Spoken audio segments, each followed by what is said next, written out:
Hello friends, welcome to our channel BCS with Siri. So आपण BSc computer science semester 3 software इंजिनिअरिंगचा पहिला chapter पाहतो आहे. तो आहे introduction to software engineering and process models.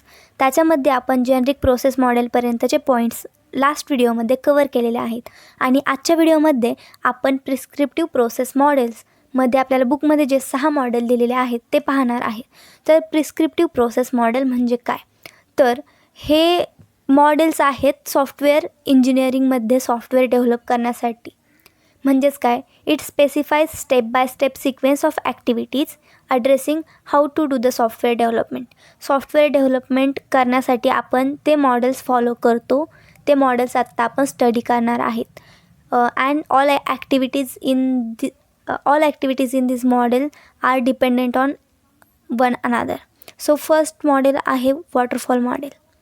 तर वॉटरफॉल मॉडेलमध्ये waterfall model is also called as traditional, typical or classic life cycle. So it is the oldest model by Winston Royce 1970. It follows generic software framework activities in sequential manner. Last व्हिडिओमध्ये आपण framework activities पाहिल्या होत्या. कोणत्या होत्या त्या? Communication, planning, modelling, construction and deployment. याचं डिस्क्रिप्शनही आपण पाहिलं होतं. तर वॉटरफॉल मॉडेलमध्ये ह्या ॲक्टिव्हिटीज सिक्वेन्शियल मॅनरमध्ये आपण फॉलो करतो. Developer completes each step before going to next. Waterfall model जसं की आपल्याला नावावरून समजतं वॉटरफॉलमध्ये पाणी वरतून खाली पडतं हे आपल्याला माहिती. ते पाणी पुन्हा रिव्हर्स जाऊ शकत नाही. त्याचप्रमाणे आपण वॉटरफॉल मॉडेलमध्ये प्रत्येक फ्रेमवर्क ॲक्टिव्हिटी केल्यानंतर दुसऱ्या ॲक्टिव्हिटीवर जातो, त्याच्यानंतर तिसऱ्या ॲक्टिव्हिटीला जातो. आणि हे करत असताना आपण तिसऱ्या ॲक्टिव्हिटीवरून दुसऱ्या आणि पहिल्या ॲक्टिव्हिटीला रिटर्न जाऊ शकत नाही. As the diagram resembles cascading waterfall, this model is also called as waterfall model. जसं की डायग्रामवरून आपल्याला दिसतं आहे, त्याच्यामुळे त्याला वॉटरफॉल मॉडेल हे नाव पडलं आहे. देन आता आपण त्याचं एक्झाम्पल पाहूयात. Making of a software Instagram. जर आपल्याला एक सॉफ्टवेअर बनवायचं आहे जसं की इंस्टाग्राम, तर त्याच्यासाठी आपण काय करणार? पहिल्यांदा कम्युनिकेट करणार, त्याच्यात आपण रिक्वायरमेंट ॲनालिसिस करणार, त्याच्यानंतर प्लॅनिंग होणार, त्याच्यानंतर डिझायनिंग होणार, मग construction, main coding part and then deployment. हे करत असताना आपण परत रिव्हर्स जाऊ शकत नाही. After that features of waterfall model. In this model, entire development process is divided into number of phases. आपले ज्या 5 मेन फेज आहेत त्याच्यामध्ये एंटायर डेव्हलपमेंट प्रोसेस ही डिव्हाइड केलेली आहे. हे फर्स्ट फीचर झालं. After that it uses a linear process flow. Linear process फ्लोमध्ये काय होतं? आपण फर्स्ट ॲक्टिव्हिटी करतो, then second, then third, like that. आणि पुन्हा रिव्हर्स आपण जाऊ शकत नाही. Linear process flow. After that each phase performs a specific task or activity. आणि प्रत्येक ॲक्टिव्हिटी झाल्यानंतर त्याच्यातून एक सर्टन आउटकम भेटतो, त्याला म्हणतात work product. Outcome of previous stage म्हणजे आधीच्या स्टेजचा जो आउटकम येईल तो नेक्स्ट स्टेजसाठी इनपुट म्हणून वापरला जातो. After that sequence of stage is strictly followed. म्हणजे सिक्वेन्स जो आहे ॲक्टिव्हिटीचा तो स्ट्रिक्टली फॉलो केला जातो. आणि at any stage of project it is not possible to go back. म्हणजेच आपण रिव्हर्स जाऊ शकत नाही प्रिव्हियस स्टेजला. Hence the name waterfall. I hope तुम्हाला वॉटरफॉलचे फीचर्स समजलेत आणि वॉटरफॉल मॉडेल काय आहे हे समजले. तर त्याचे ॲडव्हान्टेजेस काय आहेत आपण पाहू. It is very simple to understand and use. ते अंडरस्टँड करण्यासाठी आणि त्याचा यूज करणं हे खूप सिम्पल आहे. As each stage is responsible for specific task, it helps in good scheduling and cost estimation. Efficient use of resources because of good scheduling. And then work products help in judging the progress of the development process. Then limitations काय आहेत? तर software projects rarely follow sequential process. आपल्याला जर एखादं software बनवायचं आहे तर खूप रेअरली ते सिक्वेन्शियल प्रोसेस फॉलो करतं. त्याला इटरेटिव्ह ऑर इव्होल्युशनरी प्रोसेसेस ह्या यूज कराव्याच लागतात. सिक्वेन्शियल प्रोसेसने आपण करू शकत नाही, खूप रेअरली फॉलो करतं sequential process. After that it is not easy for user to explicitly specify all requirements at beginning. आपण स्टार्टिंगलाच सगळ्या रिक्वायरमेंट ह्या सांगू शकत नाही काय असतील, which this model aspects.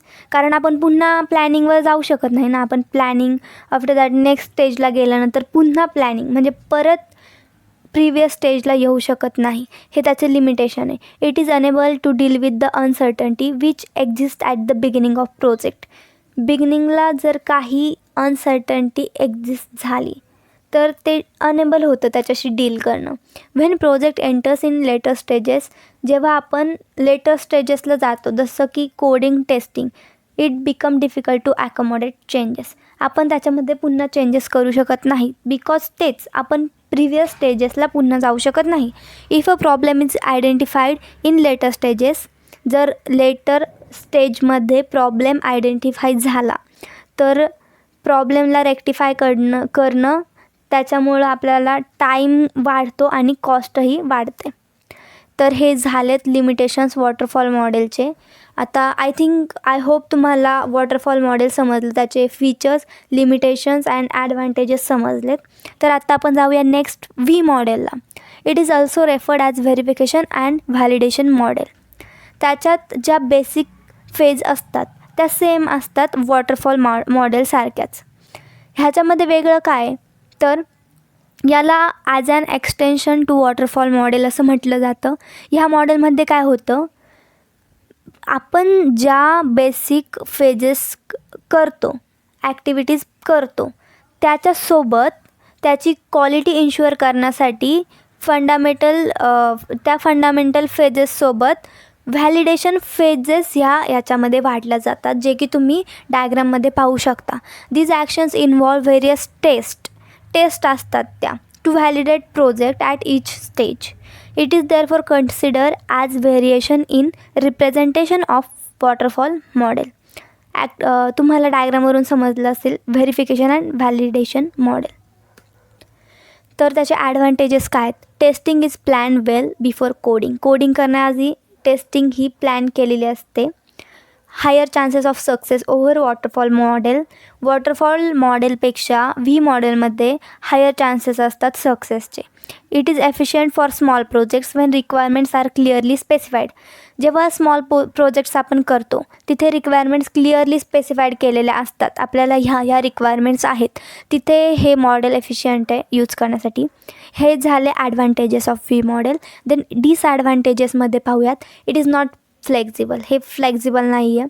Does not work efficiently with large and complex projects and difficult to adopt changing requirements. Okay, then I hope तुम्हाला व्ही मॉडेल ही समजलं आहे. काय व्ही मॉडेल आणि वॉटरफॉल मॉडेलमधला डिफरन्स समजला आहे. आत्ता आपण जातो आहे इन्क्रिमेंटल प्रोसेस मॉडेलवर.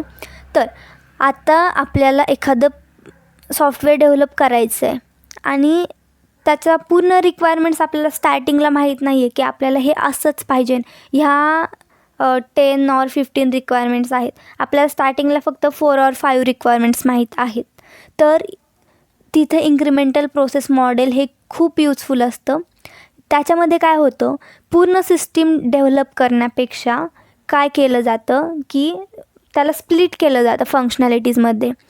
म्हणजे पहिल्या इटरेशनमध्ये थोडे जे फीचर्स आहेत ते टाकून, मेन फीचर्स टाकून तो प्रोजेक्ट पूर्ण केला जातो, त्याची डिलिव्हरी केली जाते पहिल्या इन्क्रिमेंटची.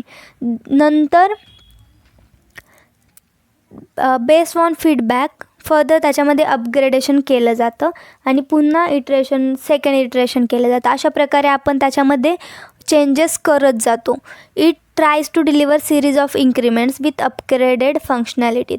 म्हणजेच पहिल्या इटरेशनपेक्षा दुसऱ्या इटरेशनमध्ये फंक्शनॅलिटीज ज्या असतात त्या अपग्रेड केल्या जातात.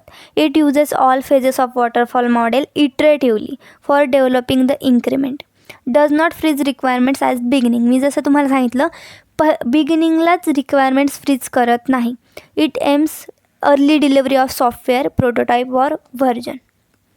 डायग्रामवरून तुम्हाला लक्षात येईल आपण फर्स्ट इटरेशन करतो, सेकंड इटरेशन करतो, लाईक दॅट इटरेशन्स करत जातो अँड लास्ट इटरेशन n, तिथे डिलेवरी होते त्या सॉफ्टवेअर प्रोजेक्टची.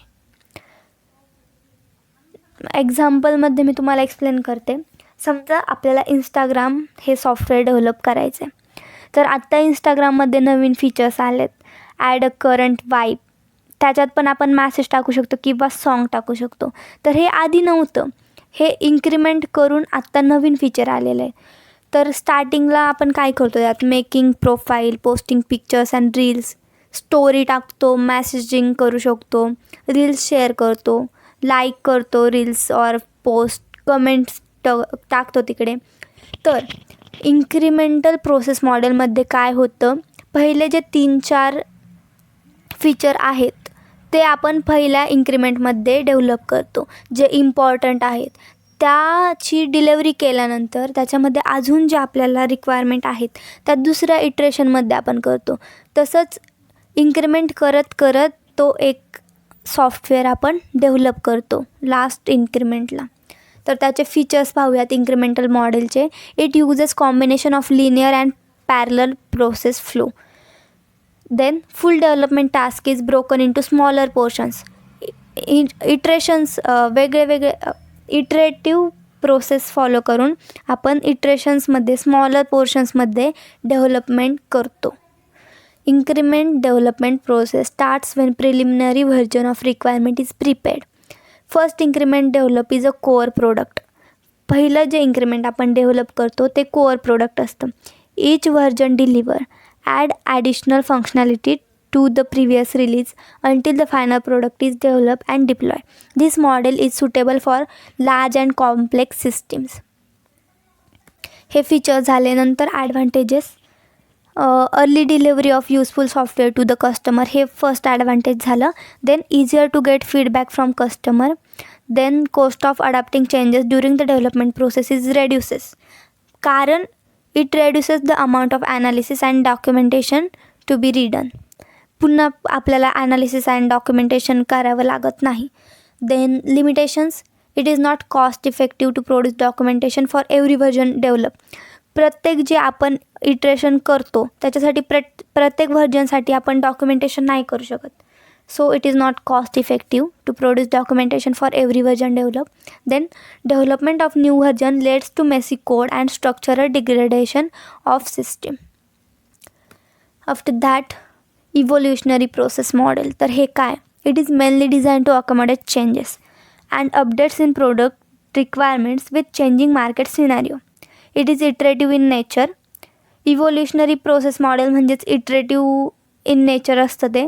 त्याचे ॲडव्हान्टेजेस काय, it supports fast development, better handling of risk involve, reduces the development cost. As user is involve in every stage of development, it reduces chances of error. After that limitations of evolutionary process model are project planning is difficult because of definite number of iterations, can't achieve maximum speed, focuses more on flexibility and extensibility more than quality. Okay, so आपण waterfall model बघितलं, V model पाहिलं, incremental and evolutionary process model बघितलं. आता 2 model राहिलेत, कॉन्क्युरंट model आणि the unified process. ते आपण next व्हिडिओमध्ये पाहू. So thank you for watching. Please do like, share and subscribe.